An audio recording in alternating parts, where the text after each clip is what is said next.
It is so 1960s. I mean, it is bonkers. Check out.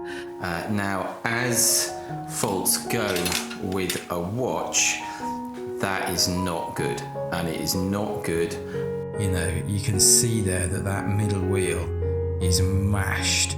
So, and then and that will show the indices in silhouette, and then also getting a silhouette of the hands on the dial by putting the lume underneath, which is a really novel way of doing things. I've got all day for this, but if I just click back here and look, the part that we're looking for is this one here, and he did have it, because guys, just click off that. I have already ordered it.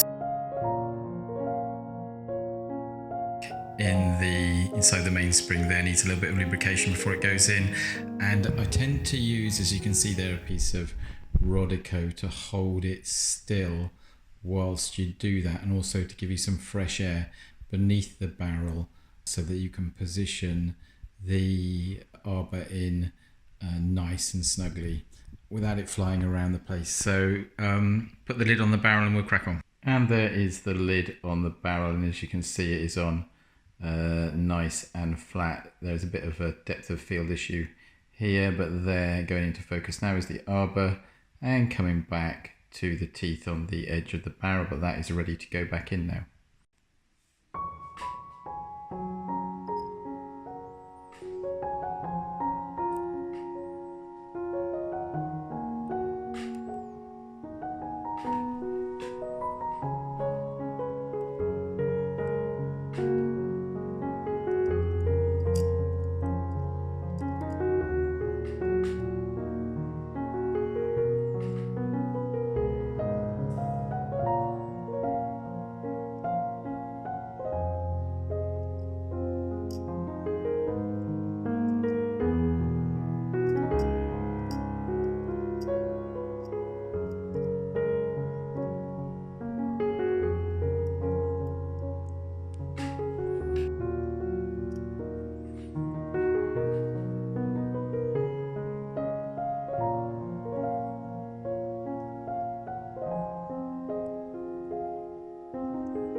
And I think this is a good place to stop and just explain how the powertrain goes back in. Just sticking a loop on here so I can see what I do as I do this. So here is the main part of the traditional powertrain, and at the end of that, of course, we've got the escape wheel here, then the fourth wheel, third wheel, and the second wheel is actually underneath this bridge here, and the second hand is actually driven by the fourth wheel from here. Okay, so you can see that this wheel turns this pinion, and attached to this pinion is the shaft upon which the second hand is attached, and that is given a little bit of tension by this spring here, as you can see, and it wants to, because I've lubricated it, it wants to stick to my oiler. So we've got the barrel here with the ratchet wheel on top, and all of these components here are for the automatic works here, and there's in fact another assembly here that goes in, but I've just left that out so you can see better what is going on. But as you can see, all nice and shiny, and we're at quite an advanced stage now with this. And we have now got the automatic works in here, and as you can see, everything is nice and smart and clean. At some point, somebody has marked the pieces on this watch. You can see there's a number 8 on the train bridge there, which is interesting, and I've noticed number 8s on other components as well, as if somebody had 2 of these on the bench at one point and wanted to mark which belonged to which watch, but it's only cosmetic. As you can see, this is all looking pretty tidy. So I'm going to flip the watch over now and start to work on the calendar works and the keyless works. Now, as keyless works go, this watch is pretty tricky actually. you can see that we've got several of the tiny springs to be dealing with here. If you look in the center of the frame now, you've got the spring which pushes back on the lever, which in turn pushes back on the clutch. And also then if I bring up, protected underneath that piece of Rodico is the calendar wheel jumper spring right in the center of the frame there now. So, you know, these, you've got to be really, really careful, because you make a mistake while you're doing this and these springs will fly across the room and you will not find them. So a lot of care needs to be taken when you're doing this part of the watch. And now we've got all the components of the keyless works in, and this is the right time to check the operation of the keyless works. So you can see that we've got 3 positions here. This is the fully pulled out extended position, and as you can see, the clutch has moved right forward. Let me just point that out for you. Let's just find a old oiler that I can point this out with. And as you can see, just bring it in here. This component here moved right forward with the stem pulled right out. That's the clutch. So that will be then engaging with the motion work, and actually it will engage with the part that was broken that I showed you in the first video. If we then push it in 1 notch, like so, it's easier to pull it out. There's it in the second position, or the first position out. That will then engage the quick date change. And if we push it all the way in, you'll see now we can turn the winding pinion and that will wind the watch. So it's very important at this stage to check that these 3 positions work well, like this. Okay.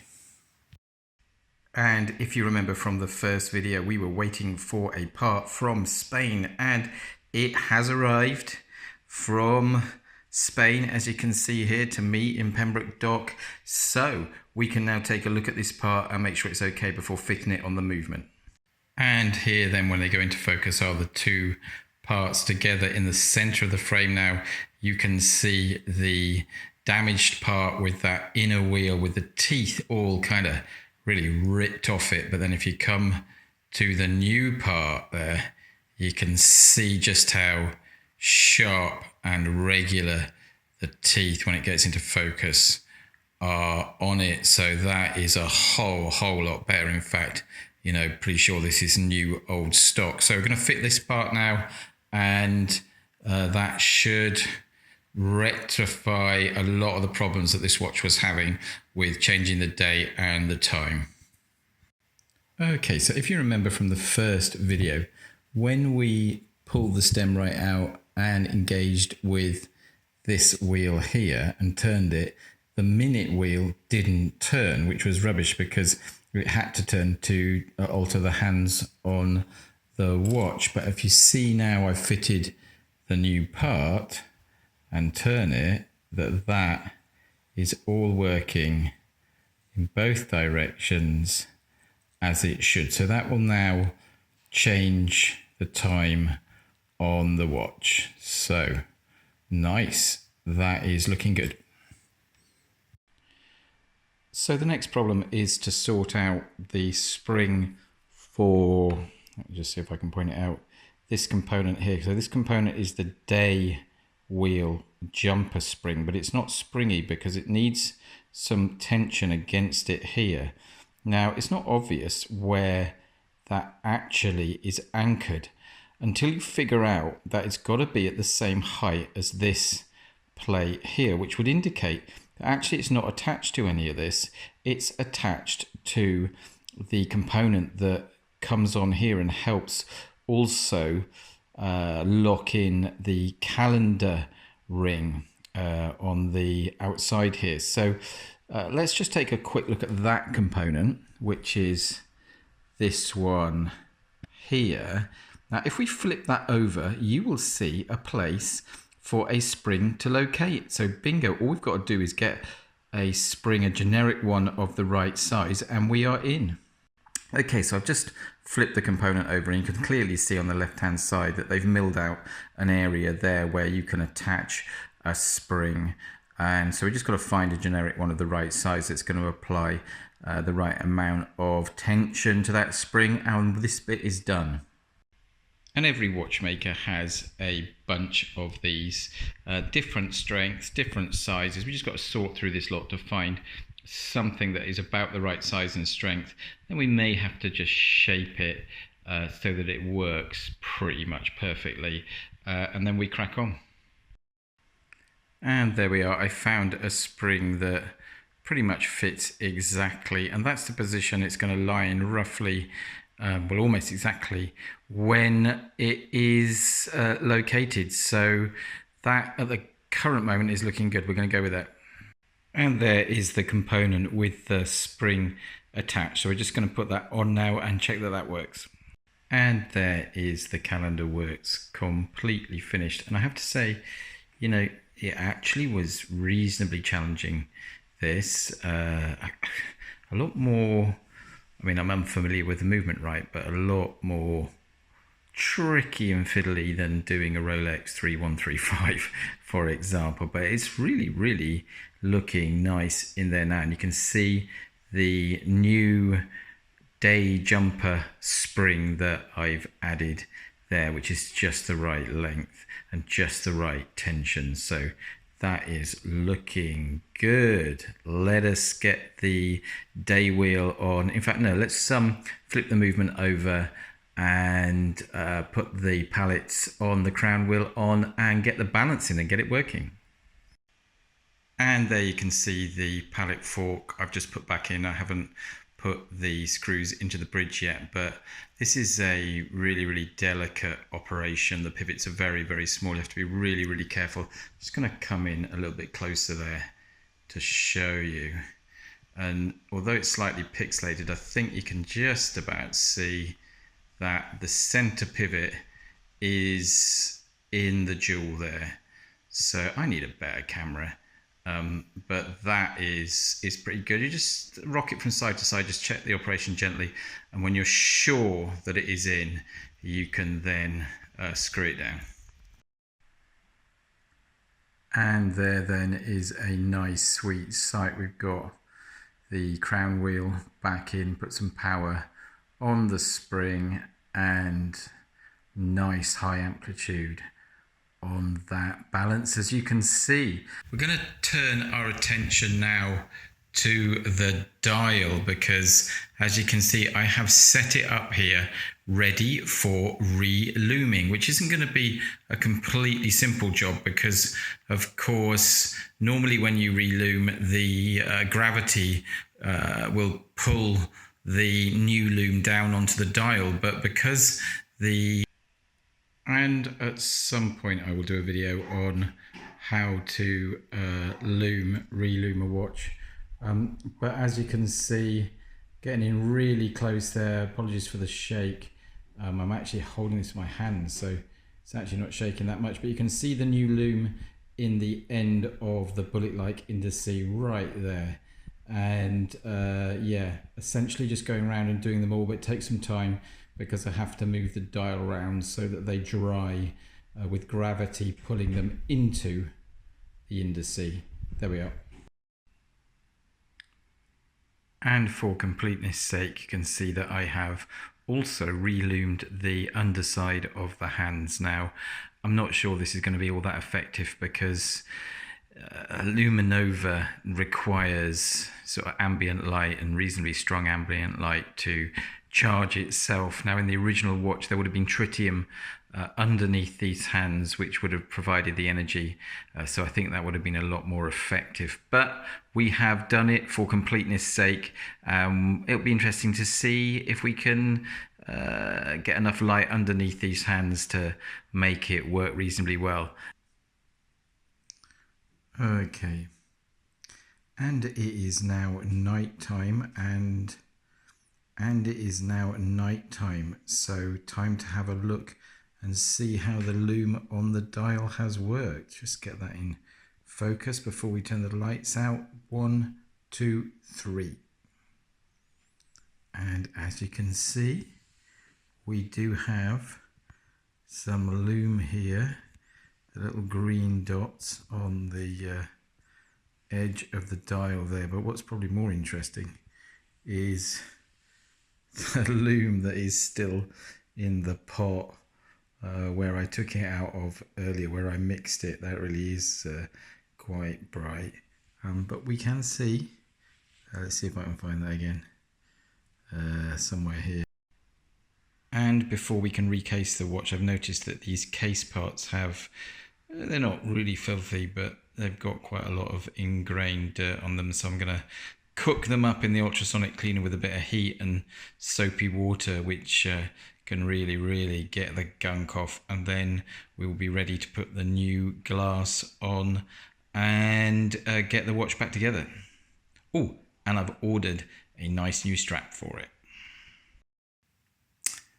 And exciting stuff, because as you can see, I'm just about to fit the automatic works, and I have just fitted the new replacement crystal, as which you can see there is looking utterly gorgeous, especially when you compare it with the old one, which is there. New replacement crystal by the reassuringly German name of Sternkreuz. Actually, it is exactly the same as the original SEIKO part. Camera just getting the focus sorted out there. So on with the automatic works and get the dial on and the hands on and in the case, and we're good. So before fitting the automatic works, which of course revolve around the center of the watch here, it's important not to forget this wheel, because if you do, there will be no power transferred from the rotor to the reversing wheels, which are underneath this jewel here, and they transfer power onto the mainspring here. So guys, don't forget to pop this little one in right at the end. And there is the automatic works now fitted, so the dial is ready to go on. And the dial is back on, and you can see that those jumper springs are now having the effect to line up both the day and the date perfectly. So, you know, this is looking good. We're going to have to give the dial a last clean now before we put the hands back on, but that is looking tidy. And so we are now just putting the hands back on, and you might notice that the date there has disappeared, or rather the day has disappeared. That's because we are exactly at midnight, and you have to be exactly at midnight before you put the hour hand on. And at midnight, the day indication revolves up out of the window. That's why it's like that at the moment. Anyway, going to put the hands on now and get it back in the case. And it is a slow date change on these SEIKOs. This is how the date change works now. It's all done. Just bring the hand up to midnight and pop. We're there. Okay, and then as it comes on through the next hour, you'll see the Friday pop in right there. And it's nice and snappy with that new date jumper spring. So we can get the sweep hand on and get it in the case. And here is the watch then on the time grapher on its nice new strap, looking like it did in May 1967. And let's look at the numbers. We've got +8 seconds a day, nice high amplitude sat there at 263, just going up slightly there, which is exactly where we'd want it to be. And the beat error is 0.4, maybe just a tiny little bit high. That I will tweak this over the next few days while the watch is in test. But considering, you know, we had this watch and it had an amplitude of 45 degrees when we started, that is pretty good, I think. And I've just noticed actually that the lift angle is slightly wrong on this. It's at 52 degrees. I think it should be more than that for this caliber. So we're probably above 262. anyway, but 263, 270 is where we want to be, really, to do a decent calibration in all the positions on this really cool 1960s watch by SEIKO. Let's have a last look at this now. And before we finish, I nearly forgot to show you the lume, and here it is. I had difficulty getting shots of it with the film. I don't think it's that bright, but with a still camera I managed to get these really nice shots, I think. And you can actually see here that the lume under the hands has worked. So that original diagram that I showed you on the first video, we've actually brought that into being. Okay, it's not as bright as the tritium would have been, but it's lume and it's there. And here is the finished article then, looking really 1960s SEIKO. This watch was in a really bad way when I got hold of it. The amplitude was only at 45 degrees. It was barely running. And there was that really nasty problem with the date ring advancing wheel there, which was operated from the keyless works. And that was totally mashed.